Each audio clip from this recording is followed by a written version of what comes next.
Nikkei's from Nikkei's Reviews, and this is what you need to look out for when buying your first car. Stay tuned.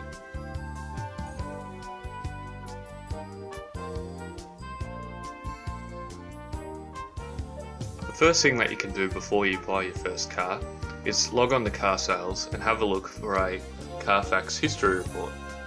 Now I'm looking at the car which is just like mine on car sales at the moment. So we're going to have a look through the photos first of all just to see if there's any visible sign of damage. Looks pretty clean so far. As you can see, it's just like mine, it's got the navigation and everything in it.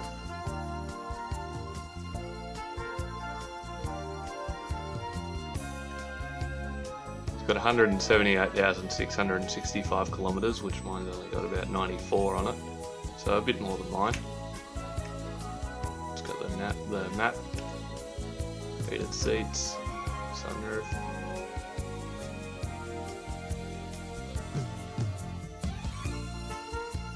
So overall, this looks like it's been quite nicely looked after. It's probably had a bit of a detail before it's been traded in as well, so that would make it look even cleaner than it did when the owner had it. So this is the ad here for it. It's saying $8,950 excluding government charges. Now these particular Honda cars can be found for much cheaper. You can get them for lowest, I think, around 1 or 2,000 for the base model from 2003. So overall it's quite a decent car. It comes in a manual as well if you want that. But yeah, we're going to scroll down a bit and we're going to see this car history report. Now it says under that, investigate the history of this car, get market comparisons, odometer reading, stolen status, write-off status and more. And then it says purchase report, so it's something that you've got to purchase, which is a little bit annoying, but still it's quite important to have a look at before you buy the car. So we're going to click purchase report and this little page will come up. Don't risk buying a car with an unknown past. It says 1 in 6 cars have outstanding finance, 1 in 16 have a recorded write-off, 1% have evidence of an odometer discrepancy, and every 9 minutes a vehicle is stolen in Australia. On newer cars you can't actually reset the odometer.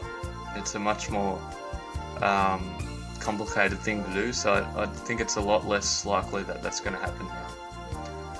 It says in each history report you'll learn that if there's finance owing, if the vehicle's stolen, if the odometer has been rolled back, if it's been written off before. It'll show you price comparisons, so other similar vehicles from other brands with similar prices, and the rego status. Now it's showing this car's report. It says $34 including GST for a full comprehensive CarFacts history report. Now $34 does seem a bit expensive, especially when you're looking at several cars and you don't want to have to pay that much. It says here view sample reports. I'm going to open that up and see what that brings up. Okay, so this is a sample report of another car. This isn't the one that I'm looking at, so you can't actually get a free report of the car you're looking at, but this shows you a sample report for a Nissan X-Trail from 2008. So it says here, there's no record of the vehicle stolen, no financial interest reported, no write-off incidents reported. Now it says that there has been an odometer rollback reported and the rego has expired, so that's something that you should keep in mind before looking at that particular car. It's got a 4-star ANCAP safety rating and a 3-star green star rating, but overall it seems to be in decent shape. It shows you how that particular car compares to other ones of the same type and of other brands as well.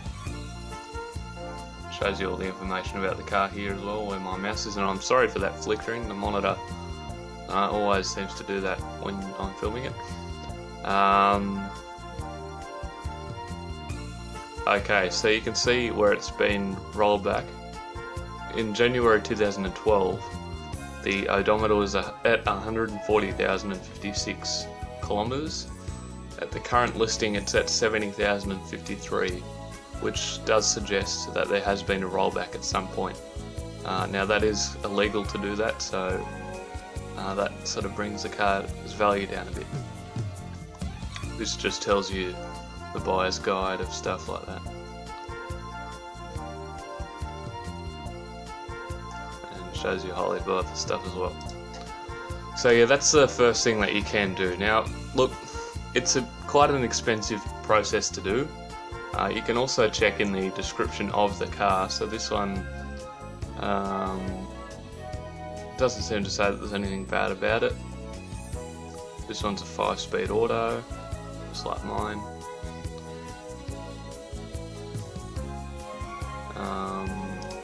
So yeah, otherwise it seems like it's alright. Some cars do have cheaper reports. I think some of them are also more expensive, so if I try and look at the most expensive car on car sales, which I'll do now. The internet in Australia is horrible and I do apologise for that. Price high to low. We'll see what we get. So we get a Ferrari, of course.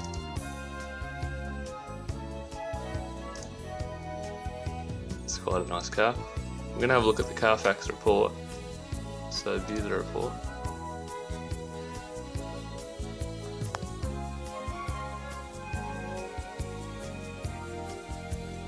Okay, so I'm quite surprised that there is a free report for this car.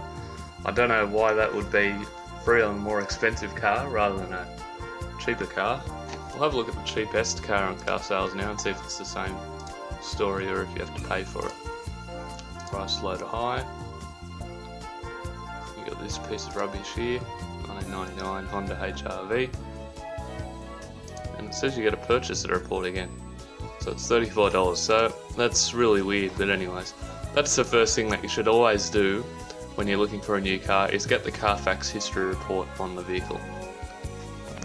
After you've looked at the CarFacts report on car sales of the vehicle and you've gone to the dealership to have a look at it, you need to have a look at the paintwork of the vehicle.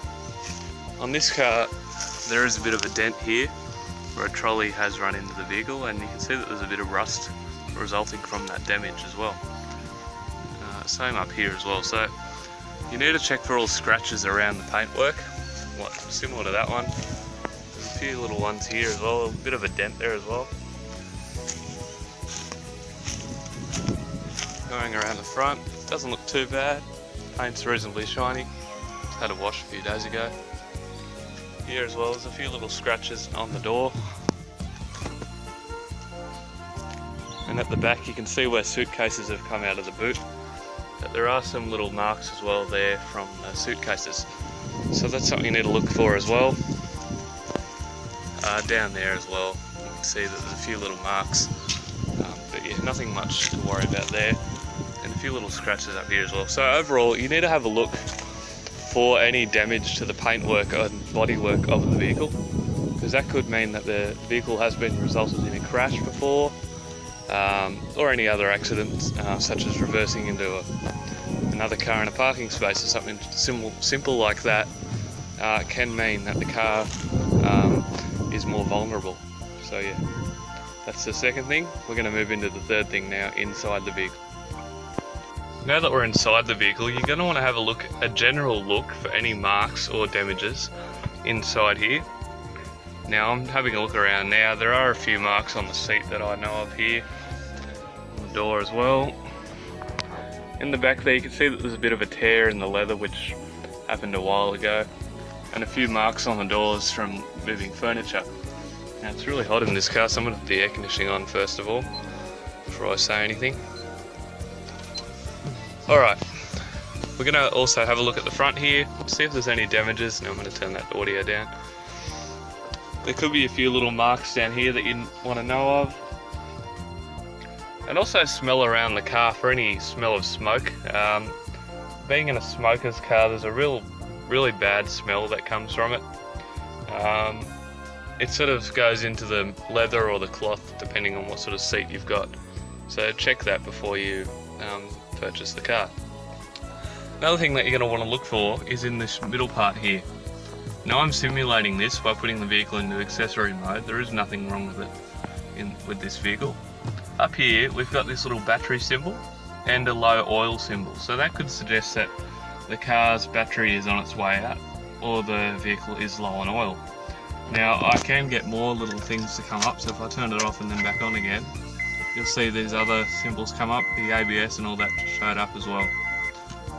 So check the little warnings inside here, because that could mean that there is something wrong with the car. I was driving a ute yesterday, my grandpa's ute, and there was a malfunctioning ABS system which was coming up here, and turns out that it is a serious problem with the ABS system. So he's going to get that fixed. So yeah, lucky that that came up in the center display here. So that's another thing that you should look out for before you go and buy your new car. Is start the vehicle up just to make sure that it starts. You're going to also want to make sure that there is no noise coming from the vehicle, so weird noises. So what I'm going to do is I'm going to turn the car on now. And that started just fine. We're going to rev it a little bit.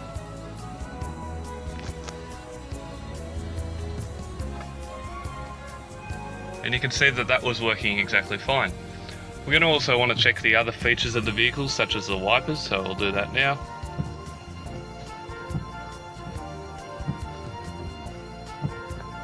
And they're working just fine.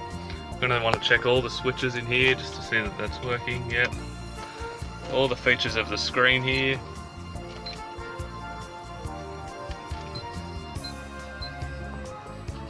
You're just going to want to check that that's all working. Check that the audio is working as well. All these climate control features here as well. I can tell that that's working. You can probably hear it now as well.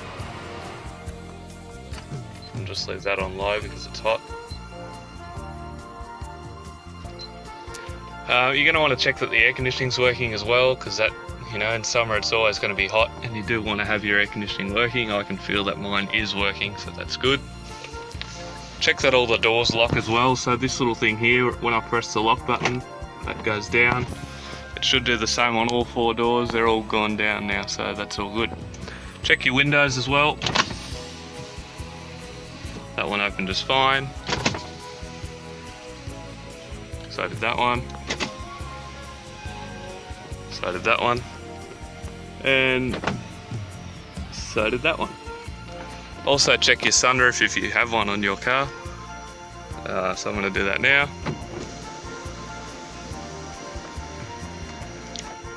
And voila, that's working just fine. Close it back up because the sun's coming in and it's really hot. There we go. So that's another thing that you should check on your car when you're going to buy it. Check that the mirrors work as well. So this one here, you can see that it's got these automatic mirrors. It's probably better to sample it from there. You can see that that's moving with my hand on the controller inside the car. Check that any other things working as well, so I'm going to put my foot on the brake to do this, but check that it can safely go into drive like that. As you can see, it has. So check that that all works as well. If your car does have a map like this one does, check that the map works. It's not a huge thing, but it's important to do if the car has one. So yeah, that should be about all on the inside that you need to look for. Check for any, to see whether any airbags have come out in the past and see whether they've sort of fixed it properly. This car, there's been no issues with that, so there doesn't look like there's been any parts that have been opened. But if you see like a bit of a crack here where it's come off before, that could mean that the airbags have come off before and there's been a crash in the car. So that's something to look for when you're doing it. Look for is underneath the bonnet. Check that there's nothing that looks like it's exploded in the past. Check your oil pressure as well. Now I'm not quite sure how to do this in this car. There would be a little stick somewhere to do so, but I can't find it at the moment. Looking around for it. Can't see it anywhere. But yeah, just have a look for all that sort of stuff as well. Check your washer fluid as well, which is in there. I know that mine's half full, so that's fine. But yeah, just have a look out for anything that looks like it might malfunction in the past. Now on this car we've had the alternator and the starter motor replaced, so they all look quite fine. So yeah, everything looks alright under the bonnet of this car, so that's fine. So yeah. Another important thing that you're going to want to do is check that all the lights on the vehicle are working. It's difficult to see in the daytime, but they're working there. Going along to the back, you can see that all that's working. I know it's hard to see in the daytime. Here as well, you can see that all that's working. You can see the indicator here as well, that's working as well. And at the front here, I've got all the lights turned on. You can see that they're working. I know it's hard to see, but they all seem to be working fine, including that daytime light there. Fog lights down there work as well. And on this side as well, there it's all fine. So that's another thing that you should look for, is the lighting on the vehicle.